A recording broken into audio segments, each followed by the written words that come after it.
ஏற்கனவே இன்ஸ்டாகிராமில் போட்டிருந்த ஸ்பாட்டிஃபை கார்ட்ஸை பார்த்துட்டு தங்கச்சி ஒருத்தி சீதாராமம் படத்துலேருந்து கண்ணுக்குள்ளே கரைந்த நிலவு பாட்டுக்கு ஸ்பாட்டிஃபை கார்ட் போடுங்கன்னு கேட்டிருந்தாங்க.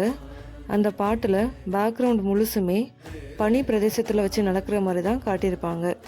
சரி, நாமளும் அதையே தீமாக எடுத்துக்கலாம்னு கோவாஷ் பெயிண்ட் எடுத்துகிட்டு வரைய ஆரம்பிச்சிட்டேன். கோவாஷை பொறுத்த வரைக்கும் இதான் என்னோட பெயிண்டிங். கோவாஷை வச்சு வரையும் போது எனக்கு ரொம்பவே லைட் வெயிட்டடாக ஃபீல் ஆச்சு. Violet, dark pink, lavender, white இந்த 4 கலரையும் யூஸ் பண்ணி பேக்ரவுண்டை கொடுத்துட்டு பிளாக்கை யூஸ் பண்ணி பைன் ட்ரீயும் வரைஞ்சிக்கிட்டேன். பைன் ட்ரீக்கு மேலே ஒயிட்டை யூஸ் பண்ணி அங்கங்கே பனி இருக்கிற மாதிரி மரத்துக்கு மேலேயே கொடுத்துக்கிட்டேன்.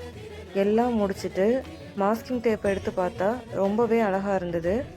உங்களுக்கும் பிடிச்சிருந்தா லைக் பண்ணுங்கள், சப்ஸ்கிரைப் பண்ணுங்கள். அடுத்து என்ன பாட்டுக்கு ஸ்பாட்டிஃபை கார்ட் போடலான்னு கமெண்ட் பண்ணுங்கள்.